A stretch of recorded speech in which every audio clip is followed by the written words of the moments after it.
Bonjour, bonsoir, ce n'est pas l'heure à laquelle vous captez mes salutations à la présentation. C'est Hiram Maousse depuis Kinshasa, la capitale de la République démocratique du Congo. Pour la première fois, au goût d'une émission, exercice aussi dans la mise simple, au s'abonner, au partager, au commenter.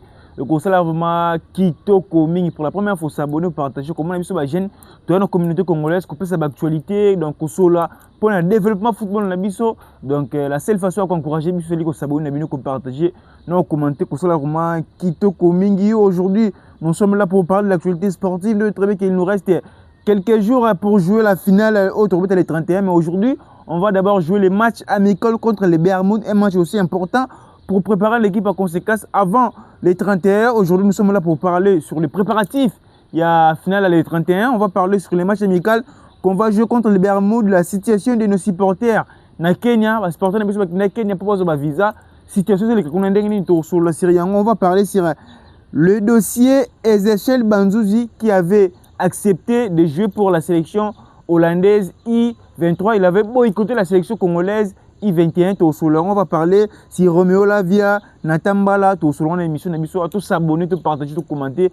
De très bien que tout le monde qui l'esprit de guerre. Il nous reste 6 jours pour jouer la finale.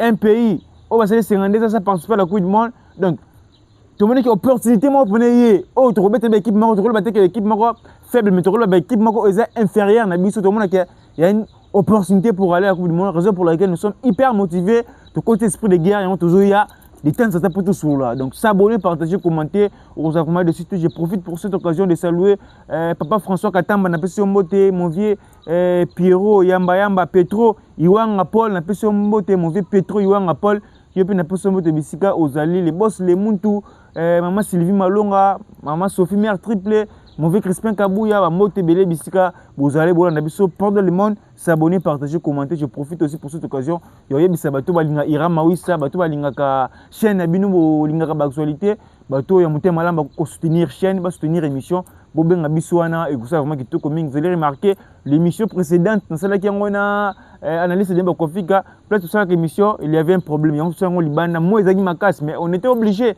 il y a ça analyse, il y a sur la peau, et ça actualité obligée biso musoto pona to ça qui Liban donc on a lancé message bateau ba ko soutenir chaîne, ba soutenir émission numéro ça na bobenga beaucoup sur la nanga moko bozwanga moko, on va parler sur pas mal de choses donc ezaki bongo on a bref, mais on va prendre directement la première thématique au Ezali préparatif.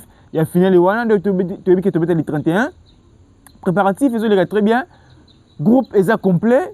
Tous les 26 joueurs vont être dans la tanière. Wissa, Bakambu, Bongonda, Bangotou, Mbemba, Piquel. C'est la deuxième saison d'entraîneur. Bangotou, Baza présent. Équipe Mobimba, déjà présente dans le Mexique. Précisément, dans Godela Djara pour préparer déjà. L'équipe à conséquence, tout basa des bases d'entraînement, il y a aucun joueur qui blessé, tout basa vraiment prêt pour un match il y a oui c'est là présent, tout basa vraiment présent pour te préparer. On joue les matchs amicaux contre le Bermude, c'était un match aussi important pour nous. J'ai vu les Congolais essayer de dire que les matchs manquent au bêta, coach bêta. Non, moi aussi j'avais parlé sur ça. Les matchs au coach fait ça, tout le monde temps de jeu, au basa manque de jeu. Mais aussi, c'est un match qu'on doit jouer avec un état d'esprit de gagner même à 5-4. Parce que la Jamaïque avait joué contre cette équipe de Bermudes, la Jamaïque avait battu les Bermudes sur le score de 4-0. C'est-à-dire que si on fait par exemple un match nul, Nabiso, Naba Jamaïcain, Naba Nouvelle-Calédonie, la RDC c'est une équipe faible. Parce que surtout nous les Congolais, même si on se repose même, on aura une équipe capable de battre les Bermudes sur le score de 4 buts, 3 buts pourquoi pas. Donc on va jouer avec l'état d'esprit. Les gens ont gagné 5, 4, 3. Et écoute, c'est l'état d'esprit. Même si les Bermudes c'est une équipe faible. Mais écoute, exprime-moi déjà, il y a des guerriers avant les 31. Raison pour laquelle le match, on va pas tout en considération. Certes, le coach a donné certains joueurs le temps de jeu. Il y a oui, ça, coach va se relancer, bango, Touanzebe, tout le monde a travaillé, mais des fois, les blessés, non, avec un match moroté. Voilà, ça va se entraînement. Le coach va le titulariser. Touanzebe, après ça, on peut temps. Après ça, on rythme. Mais, tout le monde sur le terrain. On va mettre un état d'esprit organisé à 4-3 et motiver déjà avant les 31. Parce que la Jamaïque et la Nouvelle-Calédonie va étudier dans le match entre Robeta. Va étudier biso. Quand tu as commencé à faire tu vas l'équipe de Campois de Bouchiri. Massoua Kokoto, Baye. Attends, on aura une équipe capable de gagner Bermude. Il y a lancé des messages forts dans la Jamaïque, dans la Nouvelle-Calédonie. ndenge analyste Denis Bakofi le bail qui est l'équipe le roi ba Nouvelle-Calédonie ba Jamaïque, ce sont des équipes oh ça bon tous en a difficulté à étudier bango parce que ba jouer avant ba yebanité. Actuellement si on va jouer contre le Sénégal, tu peux étudier mon propre. Tu veux par exemple ni mana betara. Tu veux il m'a dit betara. Tu veux déjà dengue Koulibaly Kangaka. Tu veux déjà Ismaël Sarr betara. Ce sont des joueurs connus. Maintenant, tu as une équipe, mais cette équipe, on va continuer en difficulté. Donc, le coach doit déjà préparer l'équipe à conséquence. Tant que tu as Bermude, il doit changer aussi le système de jeu. Sans que contre Bermude, on joue contre le Bermude, on n'arrive pas à marquer, on n'arrive pas à monopoliser les ballons, on n'arrive pas à manœuvrer les ballons. Le coach peut changer aussi le système de jeu. À mon avis, le système de jeu est Simbi. Pendant les matchs aussi contre la Jamaïque, pourquoi pas? Tout le monde aussi Simbaté. On doit aussi changer le système de jeu. Et ça va bien qu'on ait coach faut un mécanisme déjà le match de Robeta. Raison pour laquelle on a un match maro ya mutuya. Et un match maro important pour Nabiso. Et un match maro important pour Nabiso pour déjà tous en équipe maro solide. Parce que déjà que équipe o yango no balisa kuna, équipe o yango ba osana ban parce que ba même loko o tout le monde avec Otis Ngoma na chan. Tout le monde avec Sébastien Lissabon na kan Maroc. Otis Ngoma na chan. Match de Liboso a sérisé par joueur Morboé, Topoli. Deuxième match a changé équipe Mobimba. Bah on va faire une continuité de compétition. Et Zaki Bangotem Bazaki na 11 de départ na premier match. Mais aussi avec Sébastien Desabre na Maroc. Match de Liboso contre le Bénin. Il avait aligné une équipe. Oyo, tu es sur un autre sous-estimé. Équipe a aligné le premier match. Et Zaki équipe a été continuité. Parce que le premier match Zaki est quand même petit titulaire. Tout le monde est de Betaki. Après continuité, il y a compétition, Moutakomet titulaire et Zalaki Moukao. Raison pour laquelle le match entre le coach a compris les équipes à combattre contre Jamaïque ou bien Nouvelle-Calédonie. Les équipes on a rebattu un goal dans le match. Raison pour laquelle le big match important pour Nabiso, coach Fabong Sableur, Miké. Il déjà gestion de changement dans le match. Donc, les matchs pour moi, il y a Moutouya, pour Nabiso, on va jouer à partir de 22h de Kinshasa. 22h de Kinshasa, 15h il y a Mexique. 15h heure Mexique, 22h Kinshasa. Donc, tu évites ce qui va permettre Nabiso match on est à la télévision, mais tout le monde a un site web, a une application musu total ngo na série RTNC à diffuser match on est un match à 22h heure de Kinshasa. Match de Robeta na Bermude, donc c'est un match vraiment il y a Moutouya pour Nabiso to aussi appelle joueur Nabiso ba aborder match en état d'espoir à guerrier. Ba aborder parce que Babylone nous se contacte. Oh mais que nous préparons les matchs pour les 31, ça peut arriver que tout ça les 0 partout. Le classement fait payer au Kitate parce que tu es Bermude parce que Biso tu attends event Nabiso. Je suis sûr qu'on va battre le Bermude. Mais tout le monde il y a des équipes faibles et mon service passe. Même quand tu mets un match amical contre Bahreïn. Contre Bahreïn. Tout ça là, c'est un but partout contre Bahreïn. Mais imaginez-vous Bahreïn. Attaque on attend, on a vraiment une équipe montée sur une dernière. Mais contre Bahreïn, tout ça, c'est partout. Les RLC, tout est favori de Bahreïn. Contre Bénin, on était favori, mais regardez la manière dont on avait joué. Contre les Bermudes, les Limbilo, on les a ratés. Coach déjà fait Bongissa. Soit on est aussi maté, bon, joueur à l'emi, boitant un match amical. On a dit première ministre, Bimisaï. Kolinga était forcé. Kolinga était forcé. À cause des pas super choc. Et ça, bon. Coach, avec cette équipe Maroc pour solide. On avait déjà donné les 11 de départ avec l'analyse de Mbokofika. Aujourd'hui, moi, on a appelé ça 11 de départ. Coach a repris ça 11 de départ dans quelques heures avant match Ebanda. Mais au bout de ça, c'est une émission précédente. On va parler sur la situation de nos supporters depuis le Kenya. Les supporters na biso bakende kozwa visa. Baki kozwa visa na Kenya, délégation des supporters na biso bakende ba animateur, il y avait une autre délégation des supporters à Lupopone Mozambakindaki, mais jusqu'à présent, selon les informations en ma possession, selon Top Congo, selon Boson la politique, situation ba joueur na biso pour visa est comme compliqué. Et comme compliqué pour quelle raison? Ba singa ba relevé bancaire. Relevé bancaire wana la majorité animateurs na biso baza kuna bana ngote eza parmi babiloko opesala ya ngai po na sa déplacement na coupe d'Afrique nationale Maroc. Mais biso toyokaki ministère du sport a bimisaki communiqué que en charge na bah supporter on a animateur on a comme équipe nationale mais et comme on va relevé bancaire sur les informations en position il y a d'autres animateurs au Bakoya au Congo à ta machine TV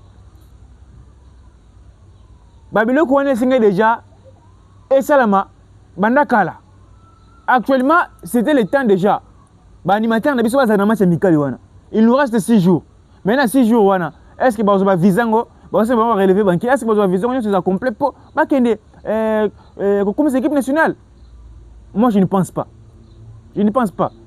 c'est une grosse erreur d'un côté il y a ministère à sport bah gouvernement n'a besoin c'est erreur il avait mal jugé vu Québec on n'a pas l'ambassade du Mexique en RDC ils avaient déjà atteint les 15 soit début à mars balinga basa déjà na Kenya balani pour c'est ba visa après ba en RDC ba on voit le pays normalement faut pas ça bon mais actuellement il nous reste 6 jours ba ça bloqué na Kenya pour nga coup songa na animateur na zonga na Congo et moi déjà situation ça compliqué ta boké kuna nous sommes une erreur le ministre des sports à Salaki je ne pense pas que kuna ta 10 000 personnes ba ozala ba animateur ba je ne pense pas que ba route cette place moi non je ne pense pas et on a à chaque fois erreur ministre des sports à Salaki eza ya ko ba ke ba animateur na biso ba kende fala pas sa priorité ba animateur mususu ta ba volo kwana mais nyoso penati parce que eloko linga sala ainga solana parce que biso to ambassade ya Mexique a usate na Congo usate ambassade RDC na Mexique usate mais ba pays où eza payment ya Mexique ezali États-Unis Canada fallait to solana ta ambassadeur na biso na Mexique na États-Unis ou bien na Canada. Parce qu'en États-Unis, au Canada, il y a des Congolais. Les pays où ils ont facilité, parmi les pays où ils ont facilité que Mexique, ils ont vraiment États-Unis. Il fallait l'autorité de l'ambassadeur aux États-Unis à mobiliser les Congolais, à mobiliser la communauté congolaise aux États-Unis. Attends, aux Canada, c'est l'ambassadeur au Canada. Parce que le $20. Nambongo bolingo ba pesa soki pe ba animateur po ba kende kuna mbongo ba zo ba visa na to lenga to sera mbongo wana to pesi kuna ba sombika ba billet ba partager les bango tout kuna ba partager même ba africains parce qu'il y a des africains on va soutenir biso tengo to sur la tane ba ambassadeur ya ba Sénégal ba ambassadeur tout kuna ba mobiliser la communauté africaine nous kuna biso to bisimbo biso somba billet to pesi bango ba kende Mexique ba comme équipe nationale fallait tout ça ande bongo poko lungwa ah tu vois que Mexique ça musika et moi déjà bazu ba visa kuna bazaka na problème ya logement il y aura toujours des problèmes erreur tout cela qui est ngwana il fallait pas ministre sport à ça anda salibou il fallait pas ba sporteur nous baza bloqué les autres bazaka battement faut pas déjà kuna actuellement baza déjà kuna on joue les matchs amicaux baza na bangote pour un coup il faut pas que banque dans le pays bah c'est bon relevé bancaire mais les gouvernements va préciser que bah qu'on charge il y a bien qu'on a tout dommage pour notre autorité na biso mais là on a le bien des équipes qu'on fait les salama bah congolais bah c'est bien les États-Unis bah tu vas voir les biso ba vidéo na Mexique na Canada bah tu vas bien bah c'est biso ba vidéo il y a des congolais bah qu'on voyager na propre moyen na bango bah que Mexique. Si par exemple, tu soumets un billet, tu signes des banques aux États-Unis. Ambassadeur na biso sangisi ba congolais, communauté congolaise, tu pèses bango ba billet au félé. Ba qui comme équipe nationale, pourquoi pas? Pour les faire comme bango boye, ba animateur on est comme déjà compliqué. Et ça ko na ko ba ko embrouiller bango. Tout ça kaka. C'est les informations en possession, il y aura des animateurs au Congo. Pour bah moi déjà comme dire Columbia espérons que bah c'est la makamama plus vite possible pour bazalawana et ça peut bien sûr de moni bah animateur na biso ba comme équipe nationale tout c'est plan ma casse pour tout ça pour ça peut 12e on met sur place pour pousser équipe nationale tout kende vraiment moti quand on va prendre maintenant les dossiers il y a les Banzouzi mais avant tout on va d'abord parler au concernant match le 31 de Tozoloba match ça bien tout le monde a bien à mon disposition. Joueur va motiver. On va motiver. Déjà que C'était un match qu'on doit écrire l'histoire. J'avais suivi l'interview de Nathaniel Mboukou. C'était un match qu'on doit écrire l'histoire. Et c'est un scope leader. Vous voyez, dans notre équipe, on n'a pas un leader. Et ça va dire, toi un leader. Moi, tu es RDC Brazza. Toi pour la début à 0. Mais Youssouf Moulouma a motivé toujours l'équipe. Mais bien sûr, tu as un leader. Tu as un leader. Alors, pour un leader, c'est le même côté de l'Obaranaïti. Tu es là contre le Sénégal, tu connais des 0. Sadio Mané, c'est un leader. Ils ont motivé l'équipe. Si vous avez 3 bis à 2. Mais bien sûr, tu es à 0. Sénégal a motivé 3 bis à 2. Tout le monde dit que c'est un Kovo. Bakam va simuler tout. Même si on n'a pas un leader. Dans le match, on a les 31. Il faut leader à l'Oba. Et puis c'est mon moral qui est. Lorsqu'on joue pour toute une nation, il y a des personnes qui vont mourir à sport pour les gangana. En 1975. Peut-être que en 2026, en 2025. Ils ont envie de faire la Coupe du Monde. Mais ils ont envie de discours où on a des faux leaders à Pessabango. On joue pour toute une nation. Même si on est Est, pour ça que RDC est Coupe du Monde. Ils sont leaders de faire Pessabango. Les gens sont hyper motivés. Mais nous, on n'a pas un leader. Nous, on a la responsabilité. On a la responsabilité. Il doit commencer à motiver les joueurs. Avant match, pendant match et après match. C'est ça. Il faut motiver, on peut savoir le discours, et tu touches mon thème. Depuis 1974, il y a des personnes en 1975. Moura football, c'est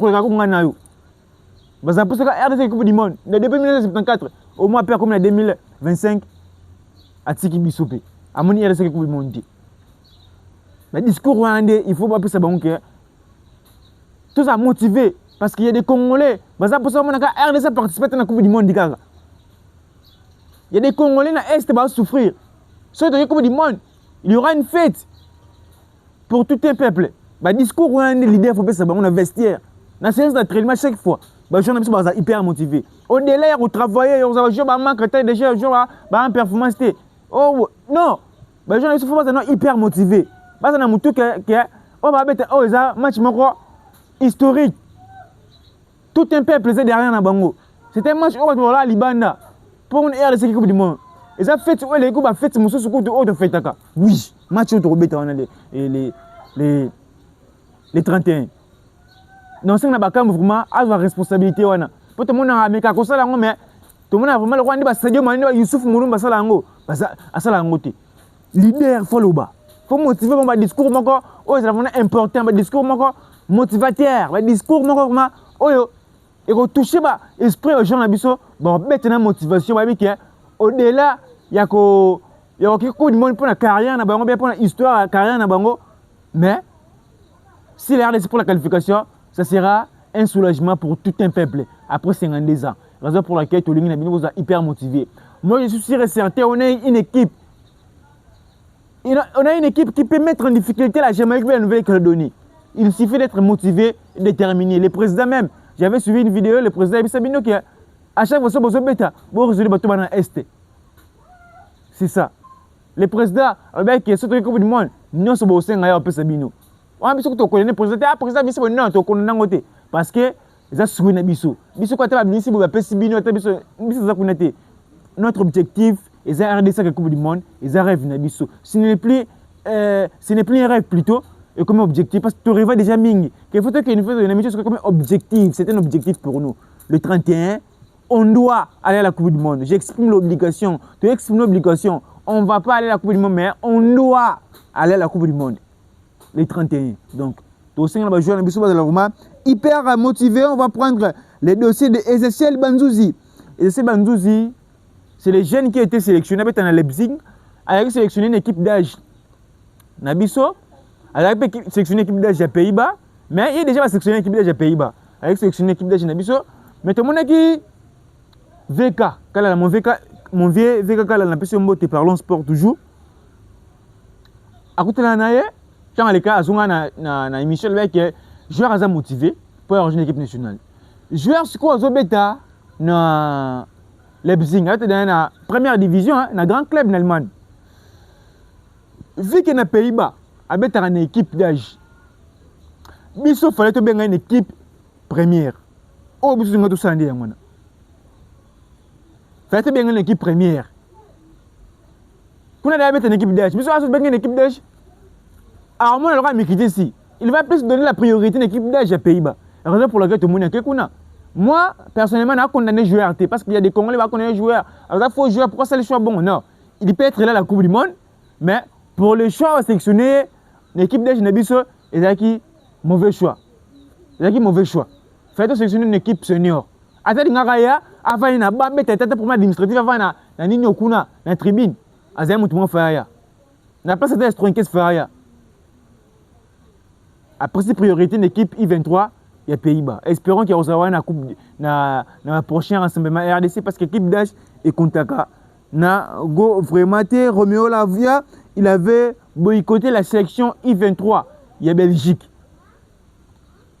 Peut-être tout le monde qui est les petits et un tout petit peu attaché avec la sélection congolaise. Peut-être la raison pour laquelle il a boycotté la sélection I23. Il y a Belgique. Roméo avait joué à Chelsea. À certains déjà, ces derniers temps, enchaîné par match à Robeta. Il a boycotté la sélection I23 à Belgique. Nathan Mbala, joueur, il y a Mbala Mbouté Biscott a signé contrat professionnel na Mendes. C'est un gaucher exceptionnel. Tout ce qui ma performance n'est ça là. Ça va performance mon ya kitoko mingi. C'est un jeune. Oh on a personnellement nous là. Ba sélectionner non na équipe d'âge. Na kani na sélection I23 na Gibu Kassa. Fait pas sélectionner. Il va sélectionner été a signé contrat professionnel na Meds na France. Bonne chance na mon Mboka Natamba là parce que c'est un joueur aussi exceptionnel. On va parler maintenant sur le Léopard U21. Oh, bah, c'est la préparation à Bongo, en Algérie. Des blagues ensemble avec des jeunes en Algérie. On va préparer. On va mettre des matchs amicaux contre l'Algérie. Tu vas préparer déjà la qualification Coupe du Monde, mais aussi Jeux Olympiques. Tout le monde qu'il y a des nouveaux joueurs. Oh, bah, il y a une sélection congolaise. Tu sais pas, il est arrivé à Oscar Rabout qui était déjà là. Bah, tu es occupé l'équipe I23 na bisoté. Mais actuellement, tu as une équipe senior qui est tu as boycotté une équipe Léopard I23. Certes, la priorité actuellement, c'est la qualification de la Coupe du Monde pour les Léopards seniors. Mais tu as cette information de ça. Il y a que le la préparation de l'Algérie. On va mettre des matchs. Zamiko, pour terminer, on va parler maintenant Ligue Coupe de la Confédération. Là, Simani Magnon a éliminé. Match aller à Selek MB partout. Match retour appelé MB à 0. Babylon Moussou Sunde. Tout en Afrique, et puis ça a Kanda.